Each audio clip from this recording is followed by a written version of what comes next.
everyone, Josh May. We got Matthew Dillner, host of Garage Cam on NASCAR.com. Matthew, how you doing?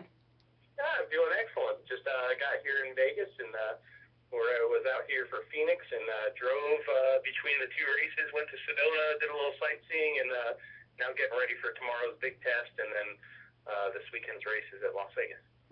All right, so how long have you been involved in NASCAR? Well, I've been involved in NASCAR I've been in the garage since about 98. Been involved in racing my entire life, but in the NASCAR side of things, maybe from 98, 99 on. I'm blessed because I love the sport. So being able to make a career out of it and pay your bills in the sport you love is a blessing. So. All right, so when did you start working for, is it NASCAR.com that you work for? Yeah, I work for NASCAR.com. I started working with them a few years ago when Turner was managing the website.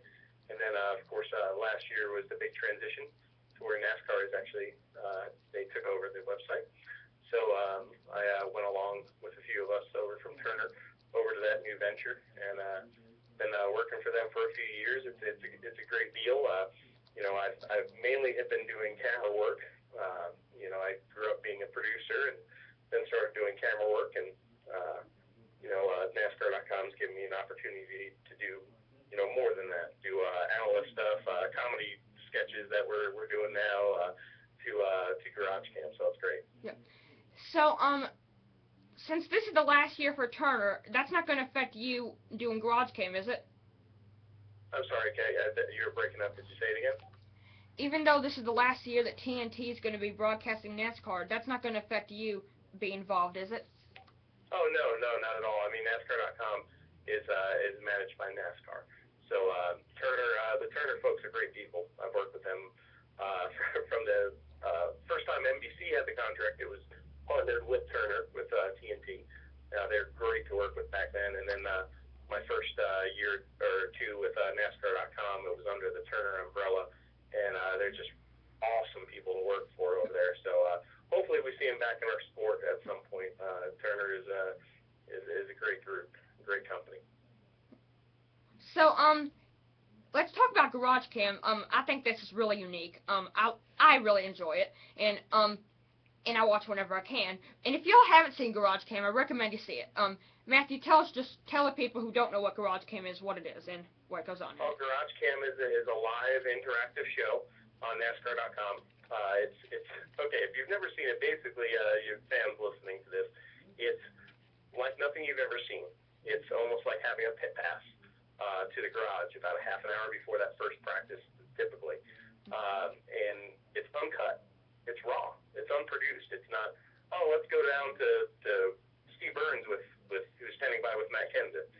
It's free-flowing, unscripted, just whatever happens. So sometimes you see some really humorous things, and a lot of times you get a really unique behind-the-scenes view of what it actually is like to be in the garage area. Meet some of the crew guys, meet some of the drivers, and talk to them. Some of the other personalities in the sport. So, but the big thing is the show is fan-driven. It's all about the fans. They're on our interactive garage, what we call it, a little chat room to the right when you watch it live. And they get to go in there and talk with each other as a community, and they get to also steer the ship of the show. We'll take requests if Josh May wants to see Jeff Gordon's car. We're going to show him Jeff Gordon's car and give him a shout out. So it's definitely unique from that perspective. Right.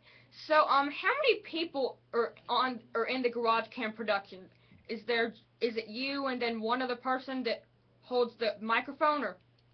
Yeah, basically it's a strange setup. It's like a first-person kind of tour.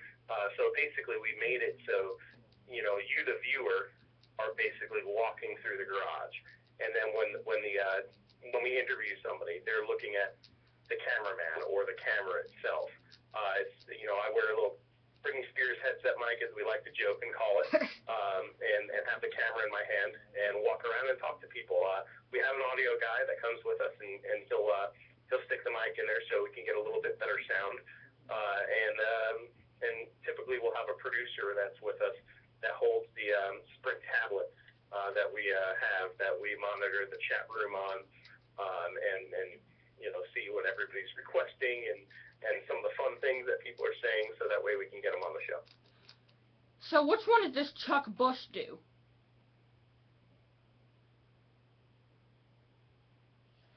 I think I lost you.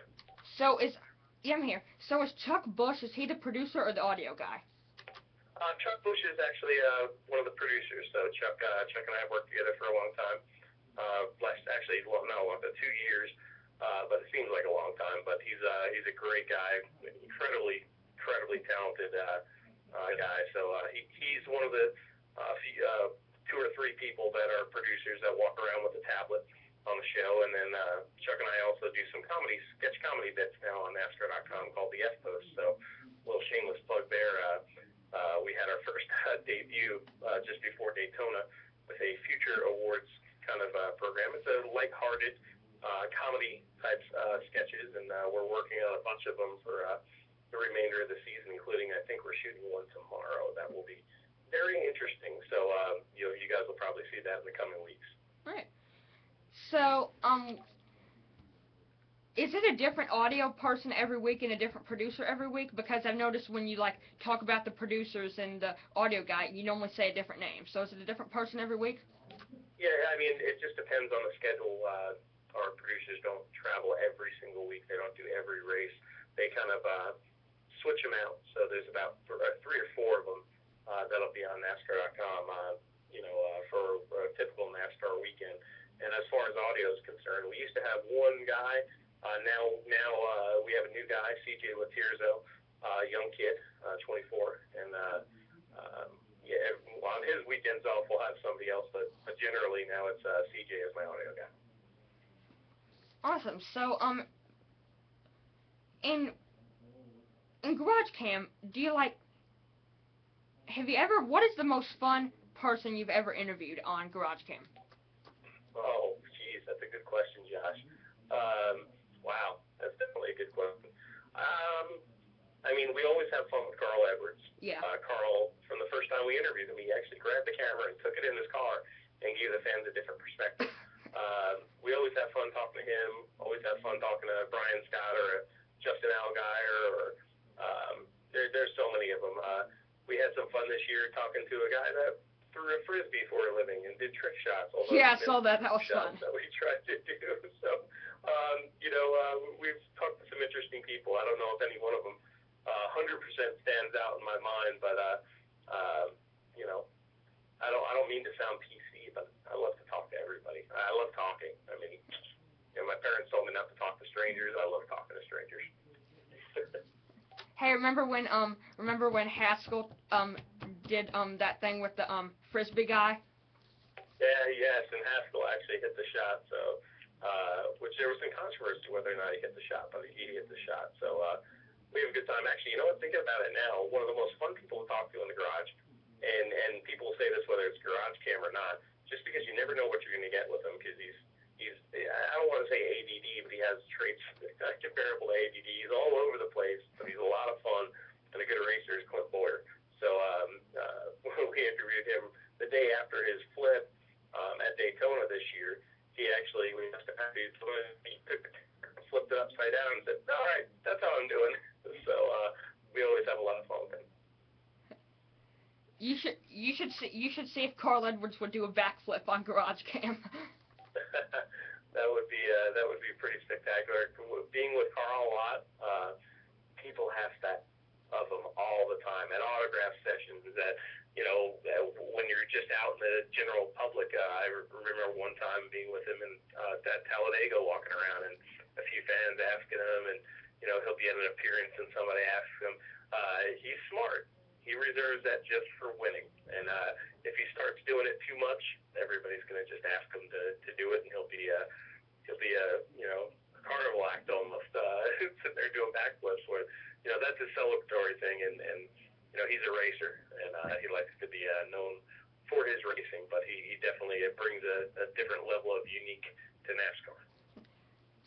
One of the things that I personally like about Garage Cam is some of the interviews that stand out to me that you've done are like with David Stremme and Mike Wallace.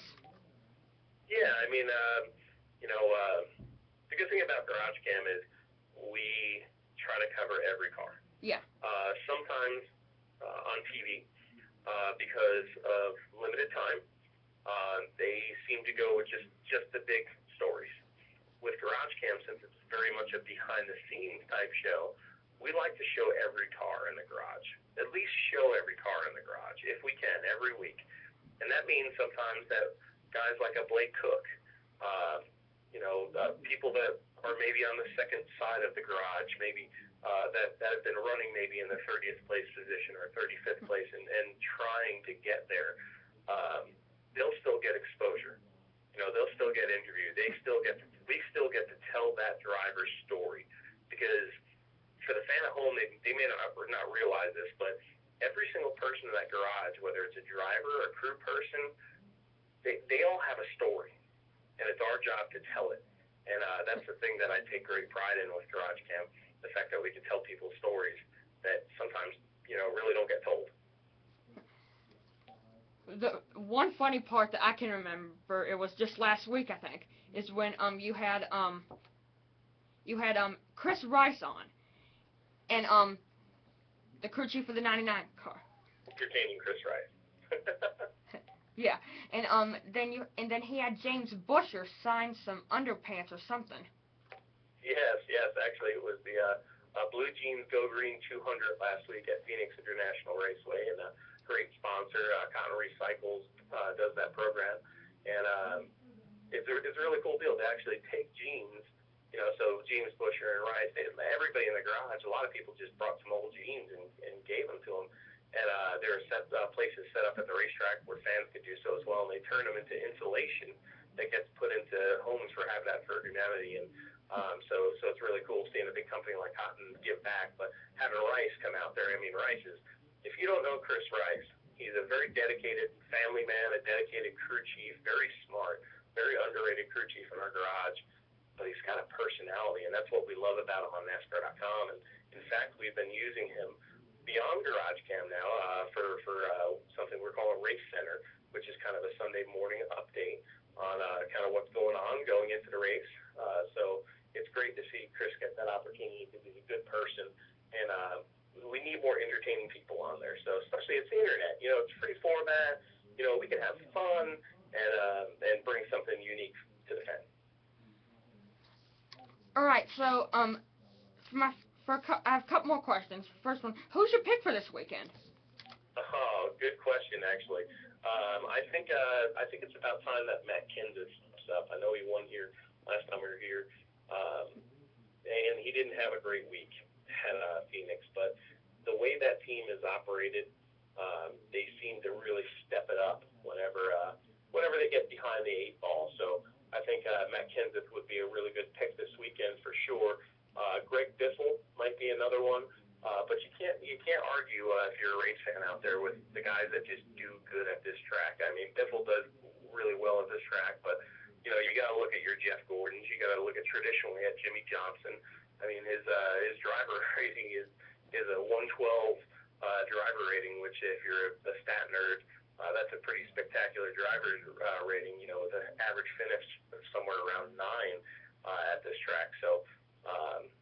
Dale Earnhardt, though, Dale Earnhardt's pretty good at this racetrack, and there's nobody in NASCAR right now that's more on fire than Dale Earnhardt Jr. Average finish of 1.5. Hey, I know math.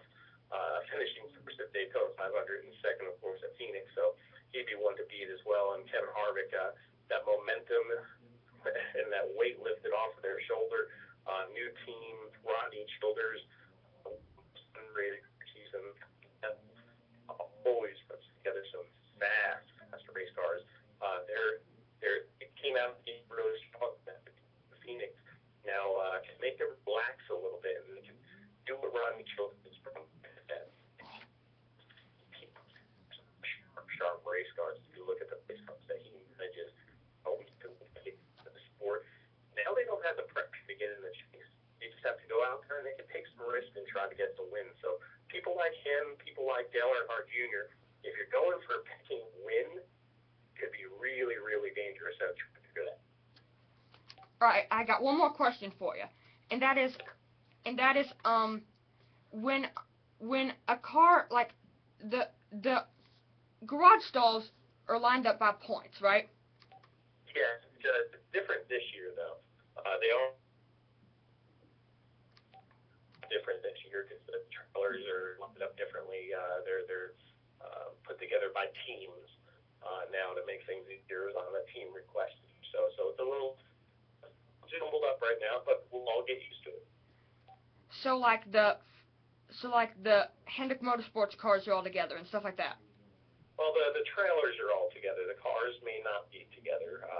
The cars will still be lined up by points, but the trailers, so after they all go to one area, so they don't have to walk all the way across the garage. If Danica Patrick is on the back side of the garage, say if she was, something to the point, sometimes she would have to go all the way across the garage to get to Tony Stewart's hauler to have a team conference. So they're doing some things to make it a little easier for the teams.